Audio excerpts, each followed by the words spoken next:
Hello, everyone, and welcome to Documentation Not Included. It's Thursday at 7 p.m. BST. We're live at twitch.tv/DNI stream. It's time for episode 11.3. Oi, Freelancer, you're fired. Part 2. I am Josey Howarth, and I am joined by the most perfect thing ever, my co-host, Chris Seabaugh. I didn't write that this week. Thank you. Thank you very much. Hello, Josey. You didn't put anything in. No. Well, I thought I'd rein it back. You know, I've become a little bit more humble this week. Just this week. So yes, hello, and thank you very much, and hello, and everybody in chat as well. Please do get involved with the show. If you say something relevant, funny, or even have a question for during the show, anything that we say, please do get involved, and we'll answer it as best we can. Yes, and before we get going, as always, we're going to do our icebreaker.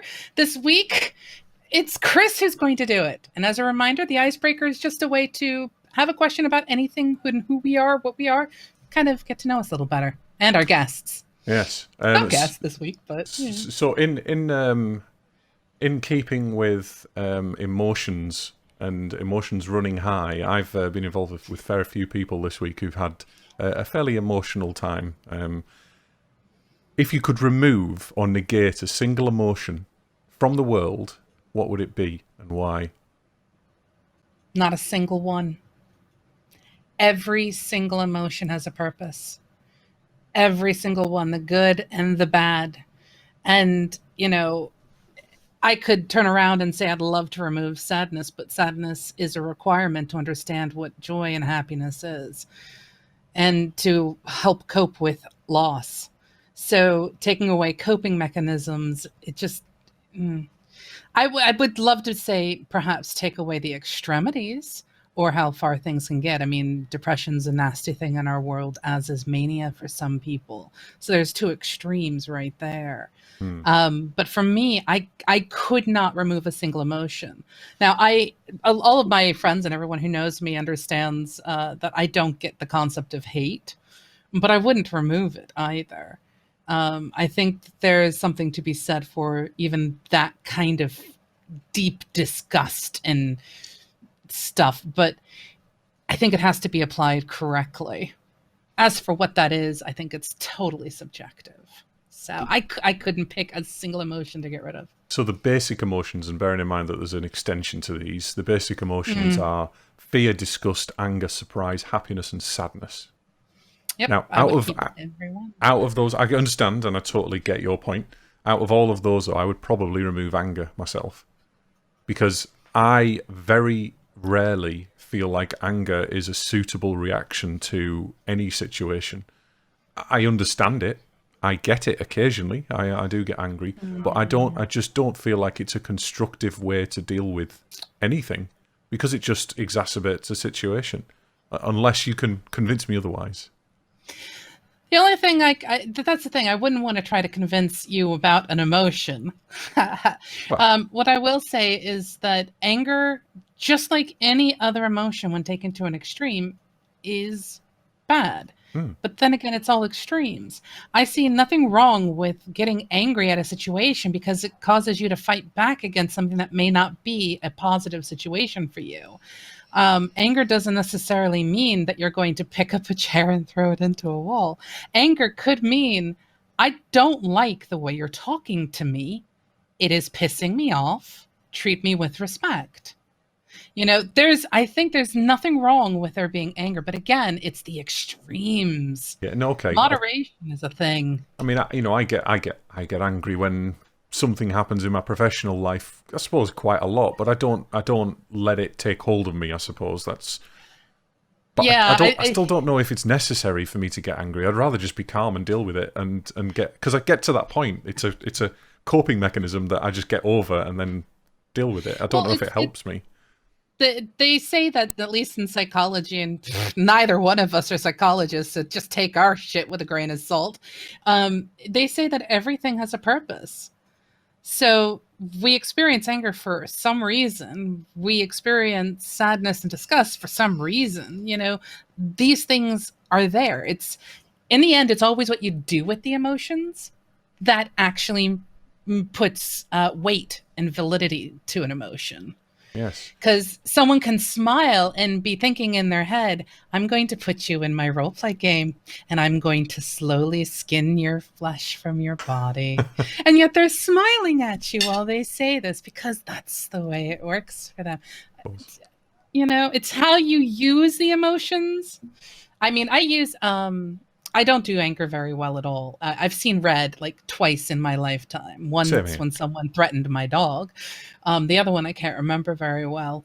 But for me, when I find myself feeling disgust or things like that, I take that and I go, okay, that's a motivation force. And I go, well, how do I change things so that I'm not in that place anymore? So it's, I don't know. So, sorry for that heavy icebreaker there. It was very deep for us, wasn't it? Usually we have a little bit more joviality, like, if you could be a jelly baby, what colour would you be? You know, that kind of thing. Anyway, so yes, moving on to the serious subject of the topic of the show. Now, this is a follow-up to our 11.1 episode, which we did a few weeks ago, maybe about a month ago now, where both you and I discussed about recently losing clients.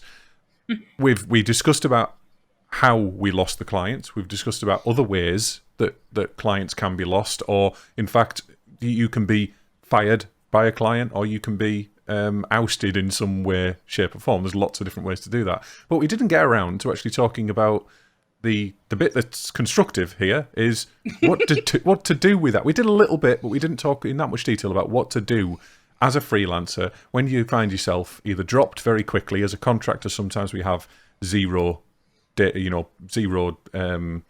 termination clauses, 0 days, so you can just get dropped and that's it. Sometimes there's quite hostile environments where you'll get locked out of an office if you work on site. I've seen that happen. I've never been involved in anything like that, but I've seen that happen in the banking and finance industry and that kind of thing. Well, that makes sense. And various other places as well. Just out of spite sometimes, not necessarily because they think the contractors are going to do anything. It just happens, and it's a horrible way to deal with it, because them contractors aren't going to come back when you might need them, the most. So yeah, what I want to focus on here is what we actually do. I lost a client a few weeks ago. What have I done since then? Too. And how have I dealt with it on both a personal and a professional level? So I suppose we can start off. We can start off with Josey. How did you deal with your last client that fired you? Not necessarily that you fired, that fired you. Oh no, when we go to do the show about getting rid of our clients and firing our clients, that's a different sort of type of a show. Yeah. But in my case, the moment I received the notification of I want to terminate the contract, I had to stop and ask myself. Actually, I'll start off with, I knew it was coming. Mm-hmm. As we most of the time we do. Most of the time we do know. Yeah, you can totally feel it. I also found myself, because it was a 3-month contract, I found myself questioning whether I even wanted to renew it before we even got there. So they got to me before I got to them with we need to have a chat about the contract kind of a thing. And when I got informed, the first gut punch was, damn it, I could have done so much better for you if. And that if is what had me change how I onboard people into the process. That whole, what are you willing to put into this project? Because that is, to me, what broke the possibility of that contract furthering, or even being as successful as I wanted it to be. Because in the end, yes, I have a contract, but I want to do the best job that I possibly can. And if I feel like I haven't been given the tools to do so, and I've tried everything, then... Does that induce anger? Frustration more so than anger. So a subsidiary. Yeah. A little touch of disgust, a little touch of anger. But in my case, I still had the stomach pit, that momentary drop of, damn it, that really, really sucks. It's a lot easier if you're the one doing the firing, because then you feel better. But when you're the one getting that notification, it's just like, damn it. Well, you feel like you're in control, don't you? And you feel exactly. Like it was your choice to go. Even if you're on that process of making the decision to go, right, I'm I'm leaving. I've had enough. This has happened to me. I've twice, as I said. I think last time I said only twice in my career have I been fired.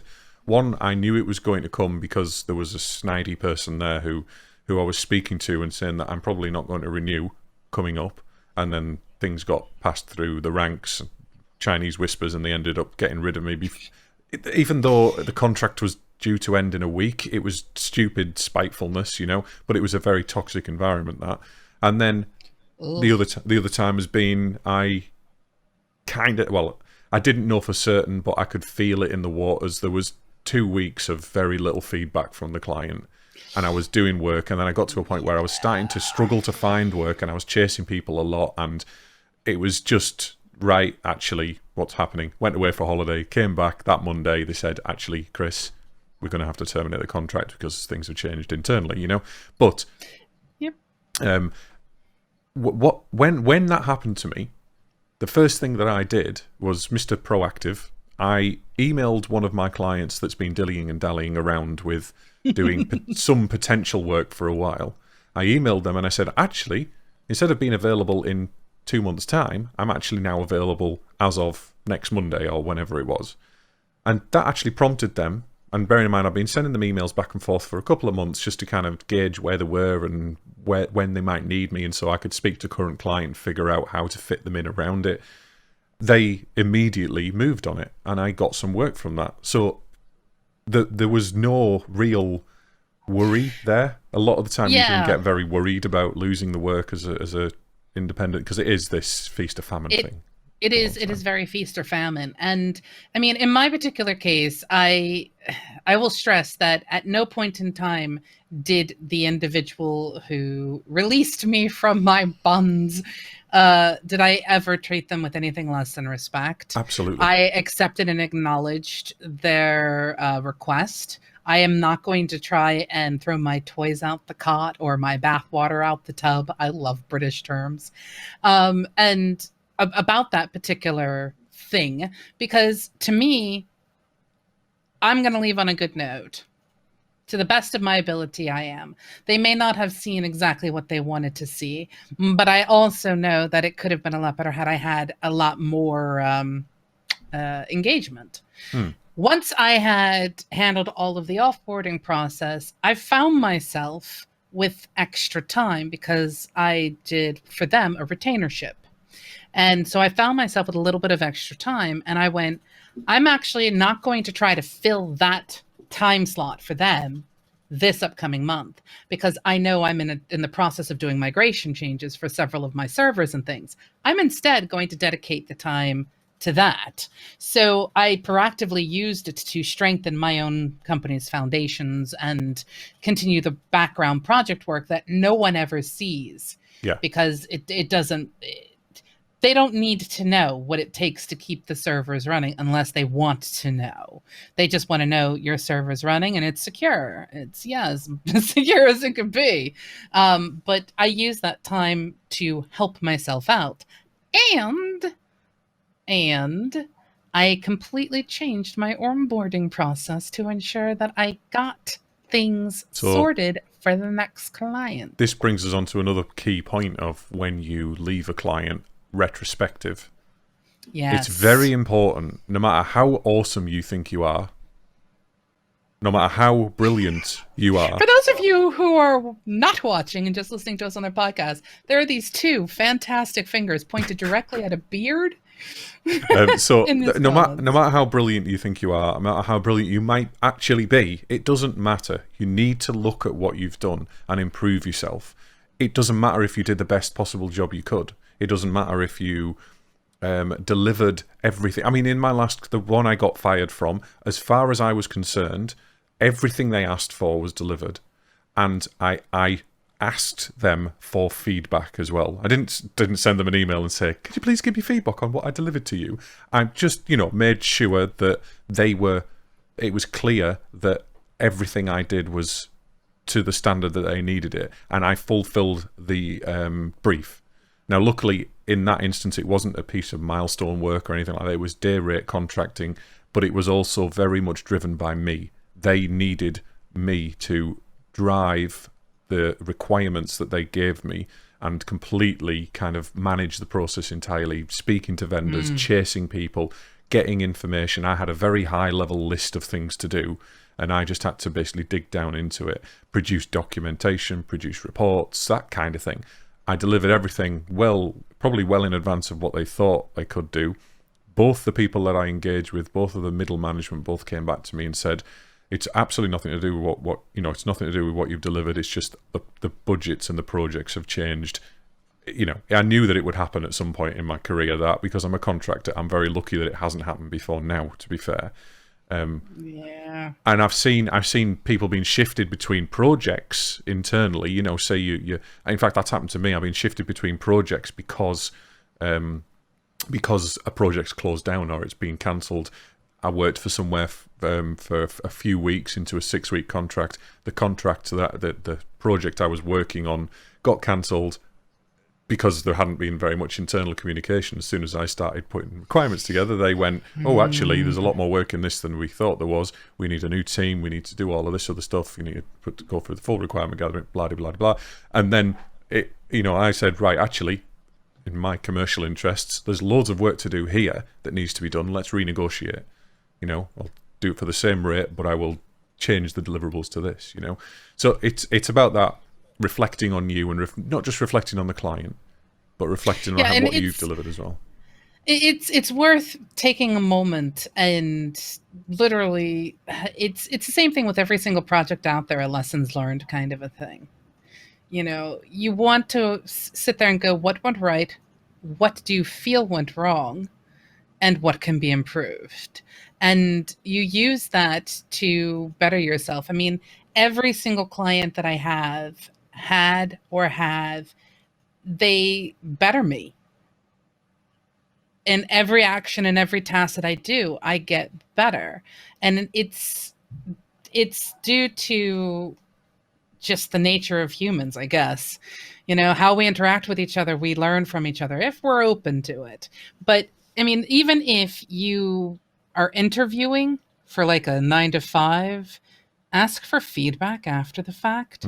Or even right in the interview. I'm really cheeky in that I say to them, I hope I did okay. You can do it. You can do that afterwards. But there's 2 really good stories that I'm going to tell about this. So I know somebody who interviewed with Amazon, and during their interview process, they could only do phone interviews because massive company, they were looking for DevOps and things like that. And so they did this interview and they finished the interview, and then, they waited and they were told, we're not interested. We thank you for your time. Now, their immediate response, like most of us, is, well, damn it. But instead, they sent off an email going, I want to thank you for your time. If you have a moment, could I get feedback from you? Was it something that I said? Was it the way I answered a question? Did I not come across with enough skill set? Could I, just any kind of feedback?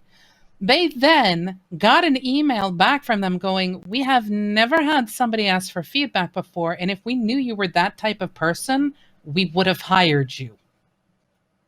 But they still didn't hire them. They had already filled the role. Oh, right.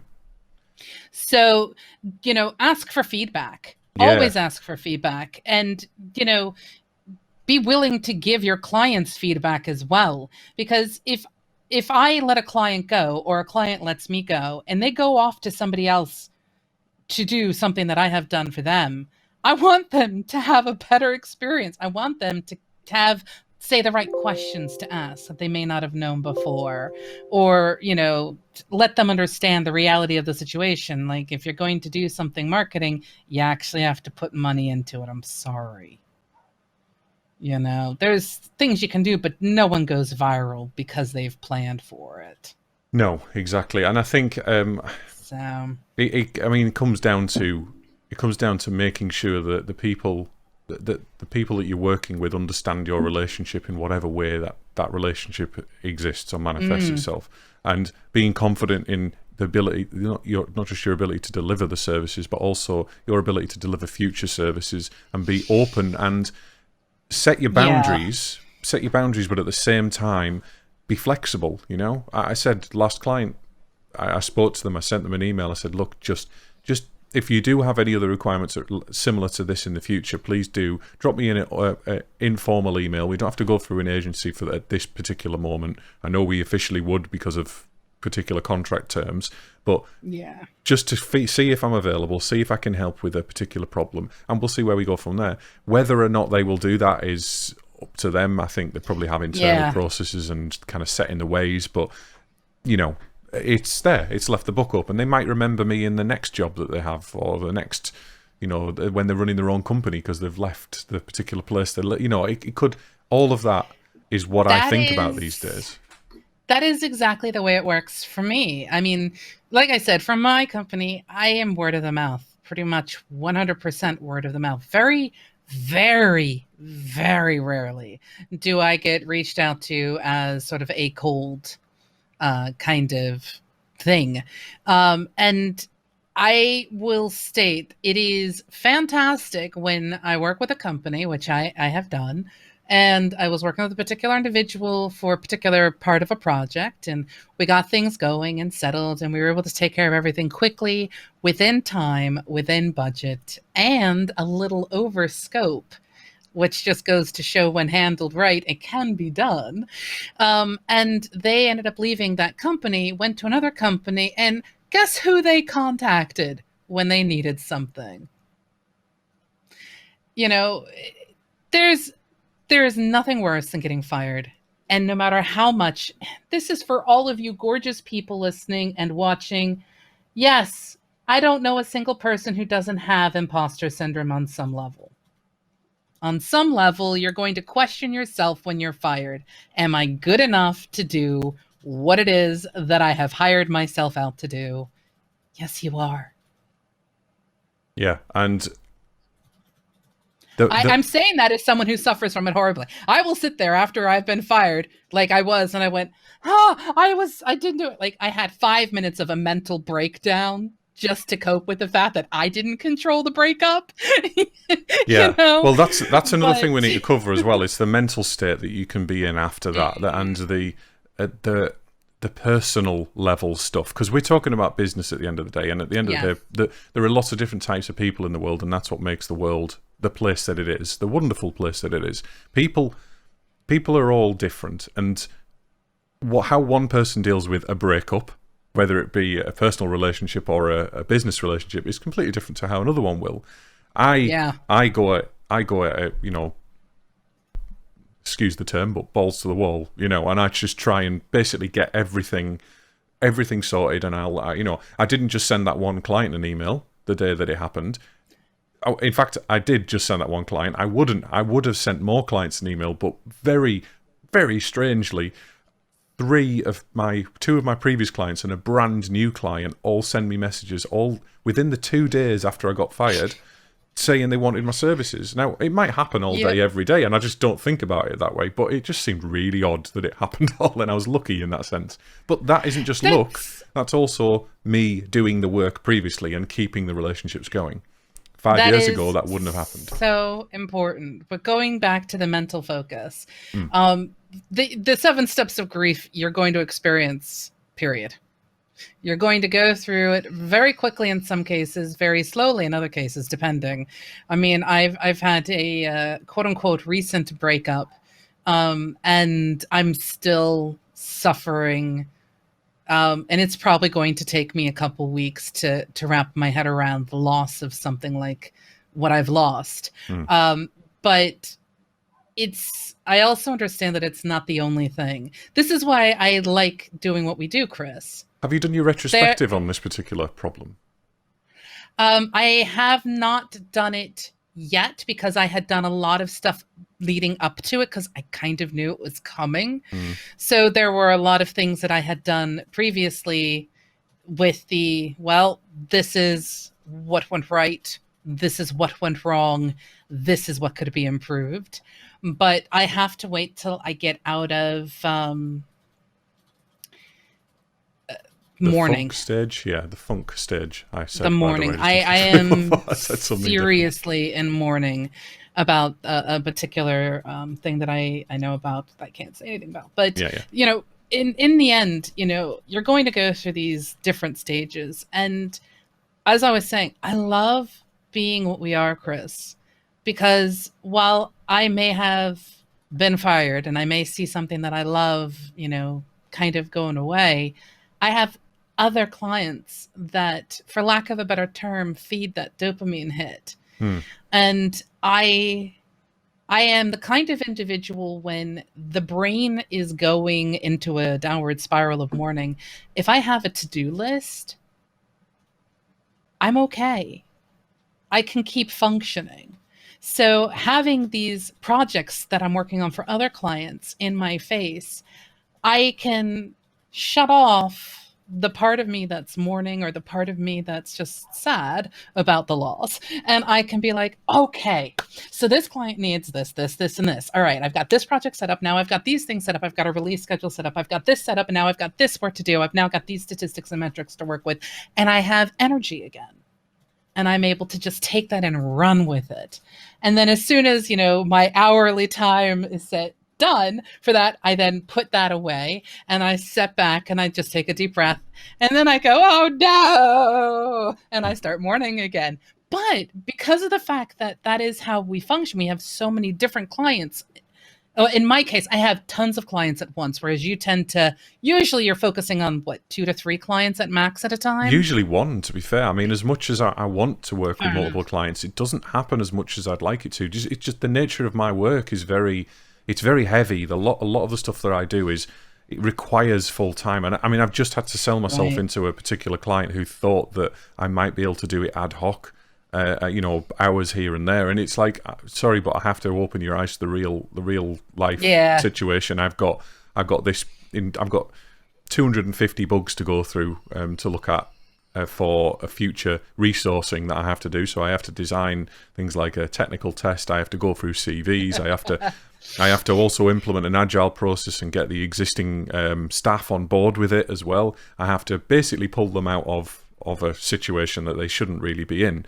And it's like, come on, I know that they're not technical, but they're running a software business, and it's difficult for me to sell myself without trying to come across like I'm trying to oversell myself, because they don't understand the amount of work and the level of detail that all of it. And then I've also got to do software changes as well on top of all of this other stuff.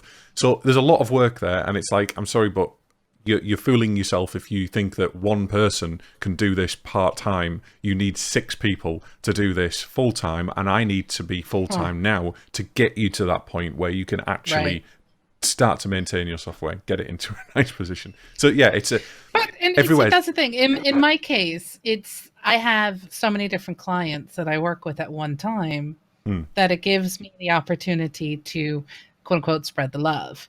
And when I find myself without dedicated hours for work, there are other things that I can do. I can, if I choose, hunt down more clients. Now, like I said, I am, generally speaking, word of mouth only. And it has served me very well up to this point. If I wanted to, I could invest in other marketing avenues, networking groups, things like that. Yep. You could, if you find yourself in a position where you're feast and famining and you only have one client at a time, like say Chris does, maintaining relationships and it's, with again, all of your previous clients. All previous clients, dropping quick emails to people, actually picking the phone up and speaking to people. And as much as I'm loath to say it, and most contractors are loath to say it, agencies, keeping a relationship with an agency to make them remember, if you did a good job for one of their clients, I know they're just essentially a financial funnel most of the time. They do get the work, and they do also do quite a lot of work for clients in that they sift through CVs and separate the wheat from the chaff and all that other stuff. They have their value.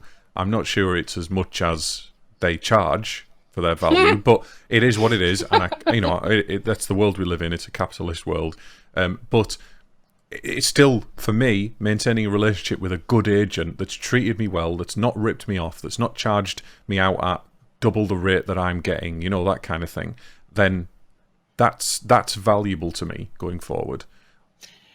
Yeah, see, for me, I've I've dabbled with the concept of using agencies and things like that. But after witnessing what my husband went through with agencies, I am loath to go that route, especially with what I do. It is so bespoke, the services that I offer, that I am sure I could find an agency to go through if I so choose to, especially with a couple certain skill sets that I have. The problem is, for me, agencies make me feel dirty. Yeah. And they kind of feel like leeches to me. This is just from the sideline. I know of a particular agency that my husband had worked with when he was transitioning positions. And there was an individual in the agency who was one of the coolest people ever. And it was so cool, I even gave them a phone call. And I'm like, I like the way you handled everything with my husband. I am curious, would you guys be willing to represent me? And what is it you offer? How do you work? All that kind of thing that goes with it. That is how much they impressed me, even though I personally feel that they were leeches, because my husband got crazy phone calls at all times. So that, I mean, that applies to me occasionally as well. Occasionally I come across, there's maybe, I mean, I've got over 1,400 agents on my contact list, and occasionally I come across somebody, an individual that works in a company, and the company might not have the best reputation in the world, but an individual who usually isn't at that company because they've got a good work ethic and they're not getting rewarded like they should be. They end up in a different agency and they will ring me up again, and I will want to work with them directly. I haven't been in a situation where I've been working direct with a client and I've wanted to put an agency there yet, but I do have one or two people in mind if I want that protection. I think it's worth mentioning, if you are involved in IT, if you are involved in DevOps and you're looking at getting into contracting, if you are a developer and you're looking into getting into contracting or freelancing, make friends with agencies. Yeah, just learn where to draw the line and learn how to deal with them. Remember that you have every right to tell them to shove it. And you also have every right to go through the contract with a fine-tooth comb and tell them to remove clauses and not sign the contracts. Because at the end of the day, yes, you might be one of 500 people that have applied for a particular job, or they've got on the books for the particular job. But if you've got to the point where you've got a contract in front of you, the client wants you, you have a little bit of power, and you have the right to ask them to modify the contract, reduce terms, and then we've got things like opting in and out of agency regulations, which is a whole subject in itself that we really need to cover on this, because we need to get someone from an agency, and after we tell them they're leeches, I'll tell you. Oh yeah, what. I'd love to do. I could even contact some of my contacts and ask them, see if they're interested. Another thing to keep in mind is if you work with agencies, keep track of every job they send you information on, because many agencies share position searches. So you might have agency A going, hey, we have this fantastic job that we've got. It's at a company. You may have heard of it. It's Amazon. And you're like, oh, really? What role? And you go in for a little interviewy poo. You get another phone call from another agent. Hey, this is agency B. We have this fantastic role. It's with Amazon, but it's a different role name. Check on things like that, because I mean, I have witnessed people go in for interviews with agencies or on behalf of agencies finding them interviews, and it's for the exact same role. But most of the time, even when you give an agency exclusivity, you write them an email, because they usually say, can you just give us an exclusivity email just saying you're happy for us? You either say no to that, or you say yes to that, and it's not worth the paper that the email that it's written in. It is not a legally binding document. However, the problem is that they've already scared clients into believing that they've already scared clients into believing that you've opted into, or clients don't even care that you've opted out of the regulations and you have an 8-week period. Oh, anyway, let's not go into that. We're on the totally wrong subject. We'll do that in an agency talk. But yes, so you go through your morning process, you go through your retrospective, you get yourself situated, and you tackle your next set of projects. What do you recommend, Chris, for people who have been fired by their clients to not do? Because we're talking about all the great things that you can do. Yeah. Yeah, but what are the pitfalls? There are things that are easy. There are things that are easy to do as well, and I am guilty of this occasionally. If I've had a particularly hard few months or year, or a long contract or something, it's been long hours or something, I will procrastinate. I will just play computer games. I'll sit around in my pants and just do what I want, because I've earned my money for that, for the last 3 months, and I deserve a bit of time off. But the problem with that is that you can do it for too long. And I mean, I haven't really, maybe once, one particular year, I had 9 months when I didn't work, and I was all right financially. Probably shouldn't have, done it as long as I did. I did use a little bit of my savings and things like that. And we're all entitled to that kind of thing. But at the same time, it doesn't make business sense to do that. I even had my accountant at that time saying to me, do you need to put your company into sleep mode? What do they call it? Dormant? I don't know. I've never considered doing that with my company. Oh no, I never considered it. No, I was still paying myself a wage. I was still that kind of, and it's perfectly fine to do that because I was still working. I haven't. It's called dormancy. Company dormancy. Dormancy. Do you need to put your company into a dormant state because you haven't had any income? And I was still all my account was still doing all my returns and everything, and it was only 9 months, so it's not like the end of the world. And I did have little bits of income here and there, but it's very different now in that I might have periods of time off work, but all of that time I am now networking, looking at things. I'm not constantly busy, don't get me wrong, I have a day off out now and again, but I don't procrastinate. I don't sit in my pants and play games anymore, I'm a grown-up now. And I realise that to build a business, there's a big difference between my attitude back then and my attitude now, though, because I look at myself as a consultant and as a business, and I look at myself as a professional that is offering a valuable service to people, whereas previously I may have just looked at myself as just a developer that was kind of going in and earning a bit of money for a little bit. It's a very different mindset.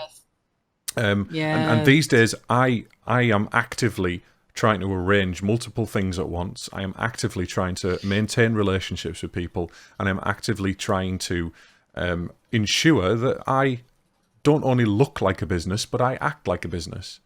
And I've done that for a long time now. We're well over 10, 15 years. But I didn't used to, and there's a big distinction there. And there's a lot of people in the contracting market that don't look at themselves as a business. And so, procrastinate was the answer. I think that's the thing, though. I think that I think needs to have some kind of distinction. We know for a fact that contractors can be companies. Now, how you view yourself and the perspective you have on who you are as a contractor, freelancer, etc., I think will shape how you actually spend your time after being fired by a client, or after even you fire a client, or what have you. For me, when I very, very first started out, it was, okay, I am a freelancer that just happens to be making money. I need a company to, handle all of the HMRC. Let's just take care of that business. That's basically what I was, yeah.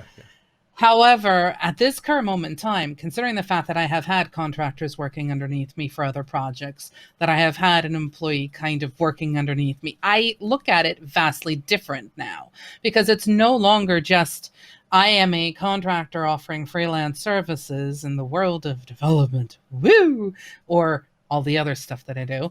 It's now, I am a company. My company offers services. It just so happens that I am an employee of my company. Mm-hmm. And that is a vastly different mindset. So instead of it being, well, I now need to find a job because I need to keep food on the table, it's more a matter of, for my company to run, I have X output. Mm-hmm. I need X input. For me to grow and prosper, I need X more. How do I make that happen? And it's this mindset switch. It's this sort of flip that happens. And it's at that point in time that I realized I need more than one client. And that's why I service, at this current moment in time, I have 9 active clients. And, it's the way forward. I mean, it's when you look at yourself as a consultant. Sorry, 14. I have 14 active clients. Sorry, 5 clients that we forgot. Sorry. But you look at yourself. They're under maintenance mode right now. So for me, I don't have to do daily or weekly kind of look-ins on the. I have a workflow is different for that. But you need a post-it note on your desktop to tell you how many clients you've got. Change that. Now all I have to do is 14 open days up since Jira. the last accident in the workplace. All I have to do is open up Jira or open up Glow, and I know where I'm at. But God, so I mean, that goes hand in hand with procrastinating as well. Is things like wallowing. It's the same kind of thing. Don't feel sorry for yourself.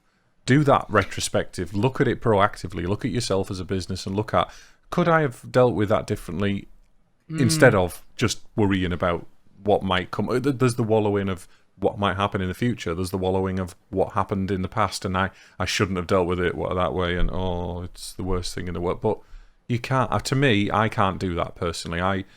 I don't have it in me to wallow. I that's the thing. It's not so much wallowing. I have the dark stranger. Okay. I have the voice in the back of my head that when I am in the process of doing work for a client and it may match something of relatively similar to the client that I had lost, my brain will sit there and go, yeah, and that's how you lost that client. And now granted, keep in mind, this has happened twice for me. Like the only times I've ever been fired is with like contract work. Mm-hmm. And as I said, for this most recent one, it was running out of contract time anyway, so it wasn't that big of a deal. And I was planning on firing them. But I still have that voice in the back of my head that will go, yeah, you remember that? Do you remember that thing? And it's typically known, my husband nicknames it the dark stranger. But it will show up. And it's not so much of a wallowing as this sort of, my brain wants me to trip up, I think. It's been so conditioned to do that. So to fight it, I have my to-do list for my other my projects for my other clients. Well, it's wonderful. But that still keeps coming back. And it will trip you up at times. It'll make you second guess what choices or actions you're making for the next client. I'm not perfect in that respect, and I do, we've all got a darker side in that we don't. You're not perfect. I'm sorry. Heard it here first. Sorry. I'm sorry, what? We all have a bit of a darker side in that we can wallow, we can procrastinate, we can worry about what's happening and what's going to happen. But it doesn't consume me, if you know what I mean, and it shouldn't consume you. You should look at yourself as a business, and you should look at, I'm always growing and I'm always improving. Yep. Saying it is easier than doing it a lot of the time. But it's also, you've also got to think about, especially as a business, especially in your shoes, Josey, where you've got 14 clients, there's 13 other clients there that need your time in some capacity, and you don't have the time to all. No. I do when I've got a single client. I do have a bit of time because I'll get the invoices paid. I'll have a bit of a war chest, as we were talking about with the finance thing last week, and I'll have something to lay back on. But life plans also need to come back into it. I need to remind myself I'm saving up for a house. I want to move into a bigger house, that kind of thing. Again, first world problems, and I'm sorry if anyone's listening to this on the breadline, but I'm sure, I'm not meaning to put it in anyone's face or anything. But everyone's different, aren't they? Everyone's different, and when you run a company, the important thing to remember is your company, if it's to stay afloat, you have to be able to cover expenses. Yep. And you need to have clients. That's it. And if you are lucky enough to get yourself into a position where you have a steady stream of clients that can cover the cost of your outgoing expenses, including a basic paycheck for yourself, look at investing in stuff. But, it's the danger of the industry of contracting and freelancing. We say it's feast and famine, and it is. And if you wallow, if you procrastinate, if you throw your toys out the cot or your bath water out the bathtub and start trying to burn bridges, all that's just going to come back and bite you. Yeah, if we briefly talked about how to leave a client, and burning bridges is a significant part of that as well. I have burned bridges in the past, and I'll never go. In fact, I've sent emails to previous clients, not necessarily saying sorry, but kind of saying, "Do you want to work with me again?" And I've just had no. I've had people who haven't replied, and I've had people who've been like, "No, Chris, sorry." One in particular, I remember I worked for them through an agency, did what I thought was a great job. Contract ended naturally. It was all good. And then I went back to do another 2 weeks worth of work with them a few weeks later, months later, very early in my contracting career, so didn't really take contracts as seriously as I should, possibly. Or no, that was it. I was actually opted into that contract. It was after the 8-week period. The agency came back when they found out that I went straight direct to the client after the legal period that I could go back to them, because the contract with the client said 2 years or 6 months or 12 months or something. So I was within their period. However, that is not a legal clause because there is agency regulations in place that stop that from happening. However, the client was basically, they wanted to cut out the agent in order to save money. I didn't charge any more money either, so I was in the same boat either way. Didn't make any difference to me. And I said to the client, "Look, I've sent you an invoice. I'm expecting that to be paid because we've agreed. We've got a contract in place." And they took that as me being overly forceful because they thought they had to go through the agency. In the end, the contract was raised through the agency again. I got paid via the agency. They whacked their fee on top. The client didn't need to do that, but they were scared by the agency, obviously threatening them with some kind of legal action to kind of go through, and they didn't need to at the time, and that ruined the relationship with us because I essentially sent them an email saying, "I expect this to be paid in 7 days." That is the only thing that happened that was Bernie Bridgie type thing, it was the only... See, that's just it. People are going to see things their own way. Yeah, and it was email as well, so that didn't help. Pick up the phone. Dear God. Yeah, pick up the phone. I've learned this. I've learned so many times to speak. I've had it recently. A newish client. I won't go in any more detail. Sent a very short, curt email in a reply to something that I put together. A list of deliverables he asked me to write and put together.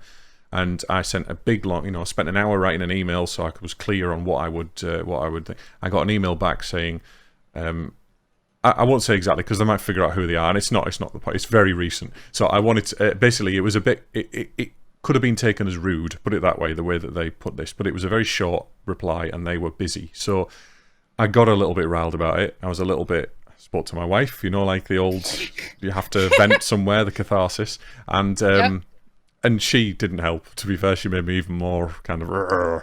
So, spoke to them the day after on the phone. Perfectly fine. They weren't being funny with me at all. They were fine. They were busy. They didn't even say... We didn't even raise that as an issue. It just wasn't a thing, But because I read an email in a particular tone, you can read emails and Facebook statuses and all kinds of stuff online like... Phones don't always make it any better, to be perfectly honest with you. Because phones can make it even worse because you don't see the body language too. This is why it's important to kind of understand the people who you work with. Trying to get a handle on personality is part of what we do, especially in your case where you're in and out quickly in like a 3 or a 6 month contract. You're going to have to be thrown into the deep end. Whereas for me, the relationships that I developed with my client last years. Yeah, and I wish I could be in that situation, but people don't tend to pay the rates I charge for really long periods of time unless you're working for a massive bank, and then that's a situation I don't want to be in because you're essentially their employee for a long time, and it's not what I like doing. I prefer the shorter pieces of work. Managed services, it's a beautiful place to be. Yeah. And it's a really crappy place to be with certain SLAs. But yes, we are now at a point where we should go into our TFM. Before we go there, just as a reminder, folks, it makes a difference whether you're a freelancer, whether you're a contractor, whether you run your own company and you're trying to get customers and clients, or whether you work a 9-to-5 job. Everything we've talked about here can work to your advantage. And everything we've talked about drills down to be nice to people. It really It does. really does. I didn't realize that until a little bit late, quite late in my career, to be fair. And now there's a professional respect there, but there's also a personal level of you're just another person. And I know you're under stress. This is the Sonder thing yet again. Let's just call ourselves documentation not included, Sonder. Because that is literally a word that describes so much in my life now, and how I understand other people and how I understand the world works. And it makes such a difference being nice and not worry, not getting too stressed about things, and not worrying about what people. No drama, lack of drama. That's the best way to describe my life now. I don't have much drama anymore. Empathy is a good thing, Yes. and Sonder is a very good thing. We may have to go back and like review all of our community guidelines and everything else, and just like whack Sonder in there. Absolutely. Or something. But yes, we are now at a point where we go to our RTFM. This is the part of the show where we get a chance to rant about anything and everything.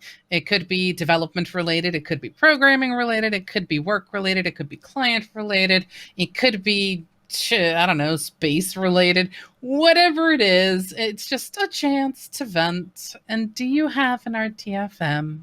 Usually, I've got a little post-it on my monitor, and because at some point during the week I'm like, that's a good RTFM this week. And you know what? I'm not sure I can come up with one this week. I did talk briefly about expectations of people earlier on, and I suppose I can use that as my RTFM. The expectations of particular clients in this instance, where they don't understand and they're too busy to wrap their head around a fundamental part of their business that's it's key to how things work. And if you want something done, you need to do it in a particular, or you need to do it in some way, and not grasping that you need, for example, you need 6 people to do this job, and that's your business. You've got every employee you currently have telling you that you need more resource and not doing much about it. And I know sometimes hands are tied, and I know sometimes people, you don't have the finances for it and that kind of thing. But when you're in that kind of situation, that catch-22, what can you? I mean, I would not like to be in that situation. I luckily don't have to make those kind of decisions. I am a service provider, and I tend to charge people to solve their problems rather than create problems for them. That's a wonderful place to be in this time of my career. I solve people's problems. That is... Yeah. That is fundamentally, if you boil down what both yours and my companies do, it is we solve problems. It's a good outlook to have as well.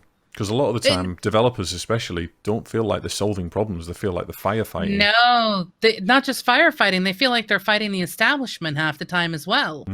Because when you start getting into the larger situations of trying to deal with everything from ITIL to, having a good CMDB, or like it can get crazy, absolutely crazy. And getting stuck in an environment where you don't see output, where it feels like a slog, that's not where I want to be. Yeah. I like what I do because I can pretty darn quickly see the recovery, the process, the evolution of a project.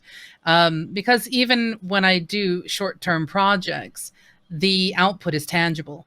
Most of the time, these days it is. I choose to take contracts where I can see an output now. Yeah. Whereas I didn't used to. I used to choose a contract based on rate, or you're a ASP.NET developer for 3 months and you're going to be involved in multiple projects possibly. It's just a rolling. Now these days I don't take those kind of I don't look at those kind of roles anymore. I look at, there is a physical milestone delivery here, or there is something that I can make a tangible difference. I can write a case study for every piece of work that I have, a start, middle, and an end. And that's what I exactly love. The case. Love the fact that I can do that. It's such an important thing for contractors and freelancers to have something to show work has been done. Mm-hmm. And if you are just brought in to just, data entry, as it is a thing that you can go and get contracted absolutely for. Yeah, I've never done that, but you will see absolutely no output from that in a way that allows you to further your business. If you were just trying to contract yourself, and it's that whole mindset thing, are you just a contractor or are you a business? Mm-hmm. And it makes a huge difference, because if you're just a contractor, that data entry is that paycheck, it's that guaranteed work for X amount of time. If you are a business, you are solving problems with a tangible outcome and deliverable that you can then use to present, to grow your company and your clients base. A lot of the time I'm not allowed to either. I'm not allowed to write a case study and use logos and use people, because I work for I can't clients. either. Really annoying as well. NDAs. Sometimes I do such a this thick of NDAs. Yes, I do such a good job of something, and I'm like, I really want to document that, and I want to write a star case study or a car case study, and I want to be able to go put that on my website, and it'd be lovely if I could use your logo. If I can't, it's got no credibility. There's no... It's just me writing a story, isn't it? If I don't, and it's so annoying, because this is an industry where you need to prove yourself, and my CV is full of names of companies, the same companies that I would publicly put on my website, but I can't make that public, and plus it's got personal details in that I don't particularly want to be public either. So you know, I'm in a catch-22, so I have to pick and choose. I will show you how to work that to your advantage. I like it. And maybe that should even be a show unto itself. Absolutely, yeah, definitely. What's your RTFM? My RTFM is slightly political. Okay. It is too bloody hot. Climate change, fix it. Oh, right, okay. That's a problem we can't solve, Josey, unfortunately. I actually do my very best to minimise my output, my carbon footprint. One of the reasons I work remotely and work at home is because what's the point in me getting in my car every day when I don't need to? Exactly. Now, I understand public transport is available and blah, blah, blah, but still, I'm in an office. I'm actually using more electricity and there's more carbon footprint by me being in an office and being in a city. On top of that as well, recently, I've just noticed, me and the missus have gone on a bit of since we came back from our holiday, a little bit of a diet type thing. We've changed back into healthy eating. We don't use anywhere near, because we eat healthily, we don't use anywhere near the amount of plastic output, and anywhere near our bins are not even quarter full in a 2-week period, and they used to be absolutely rammed to the rim. And, you know, we go for walks. We walk into town on a Friday, which is about 3 miles, instead of getting in the car and driving into town. And I go on my bike as often as I can and that kind of stuff. So I do my bit. I try to do my bit. He says, staring at 4 monitors and 2... Yeah, I know. I was about to say, and here I am with 3 monitors. I just got a brand new laptop, multiple mobile phones, you know. Yeah. I have, you know, smart lights and things like that. Like, yeah, it's a thing. Yeah. But it's more a matter of the fact that there are known horrible carbon creators, and it's just...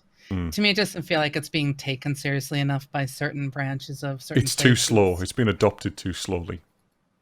Yeah. You know, this green thinking is being adopted too slowly, but again. Yeah, but that's just my RTFM, which makes things pretty darn simple. I will state, hopefully Forks and Hash, we didn't really stop to answer your question, but hopefully by just listening in, you're able to figure out some of what it is that we do. And Envy says that she likes warm better than cold, and I think she's silly. What about it's warm so much salad? Better. No, well, it depends on the salad. There's always a caveat, isn't there, with us? We can't just say yes or no. No. But I think cold is better, and I think Envy is wrong. With the cold, at least you can layer. In the heat, you can't peel your skin off. I'm inclined to agree with you, Josey, actually, because I mean, I'm not as warm as I used to be, but I prefer to be colder so I can put a jumper on. Exactly. If you're hot, you can't do anything about it. If you're too hot. No, and until Tepe says, leave out the snow. I say leave out the humidity. Of snow. Oh, humidity is what kills me. Snow, I miss snow. You guys don't know snow. No, we don't. You don't. You get a little bit more where you are, though. Well, you get a lot more than where I am. We very like rarely 2 inches a year, if that. That's the thing. I grew up where when you got up, you had to shovel to get to a walkway, and it could be anywhere from 2 to 3 to 4 feet deep. I miss snow. Real, honest to goodness snow. We had a little bit over in the northeast, but in the northwest where I live now, I'm on the coast. No chance. Toltepe knows. Yeah, sorry. I just read Toltepe's comment. I was like, I think I would know snow. He's from Norway. He knows snow. Yes, he does. He has the snow authority on that. Envy wants 25C. No, that is way too 27 degrees Celsius in my room right now, hence why there's a glisten on my face. It's 26 in my room right now. I have to close my windows when we do this show. Anyway, shall we close the show? We've witted enough today. We have indeed wittered enough, as the case may be. We are at the end of our show. A massive thank you to everybody who has shown up till Tepe, Envy, Forks, and Hash. Hopefully you'll catch us in the future. And thanks to everybody who listens on the future in the podcast. That is not a proper sentence, Josey. Chris wrote it right. I read it wrong. Anyway, come visit our website at www.dnistream.live, where you can find links to our past episodes and all of our social media channels. You can also use our website to contact us for any reason. Give us feedback. If you like something, tell us. If you don't like something, tell us. If you want to see a topic covered in the IT world, in the freelance world, just get in touch with us. Let us know. And you could also send us funny dev stories that we could potentially read out on the stream. And you, speaking of the website, you can now, and as always, see the source code on github.com/DNI stream, which is a now unified URL. The issue board is linked to our Discord, so we do get updates if you post an issue. We also do some development. I did a stream was it last week? Last week. It was last Friday. Week? I did a stream, the first ever DNI stream. It's still available on our Twitch broadcast. I'm not sure if we'll upload it to YouTube. I'm not sure if it's the kind of thing we want to use on the channel. So we'll figure that out. We still haven't really discussed it in any more detail, but we will be doing more development streams and more teaching streams as well. Yes. So we actively encourage members of the community to get involved with our development. We've had a few issues raised. We've had one thing kind of submitted, but other than that, if you've got any interest in Angular, in RESTful services, in test-driven development, in .NET Core, anything like that, please do get involved. Docker! Yes, and keep your eyes on our Twitter account at DNI Stream. Again, we're rebranding everywhere. Not really rebranding, but we're unifying. We're at DNI Stream in a lot of places. And of course, come hang out at our Discord at discord.dnistream.live. Subscribe to our YouTube channel, youtube.dnistream.live. Yes, and finally, thanks to Josey, the podcast is now available on, wait for it, Apple Podcasts, Google Podcasts, Castro, Castbox, Overcast, Pocket Cast, Spotify, Stitcher, TuneIn, and maybe more in the future. And you can use any of those platforms to subscribe to our podcast now and get involved, or YouTube, as we said. And if you are listening in and any of those, and they have the ability to leave reviews or anything else like that, please do. Just little reviews. Help us to get better. We want to take this to the moon. We do indeed, and we've got lots of things that we can talk about, but we'd also like to talk about things you guys are interested in. So please do. Yes, and you can be a guest. No, you can be a guest as well. We let people come on as guests. So we hope to see you next week at 7 p.m. Thursday UK time on twitch.tv/DNI stream. And next week, I have a feeling I know what we're going to talk about. We won't have a guest. Potentially. That might change. Potentially. I have potentially got somebody interested, but I don't know. Have potentially. Give them a few dates. Yeah. So we'll be here next week. As to the topic, pay attention to Twitter. That's where we reveal. Indeed. And catch you later, everyone. Thanks for watching. Bye, everyone. Bye-bye. Thanks for listening.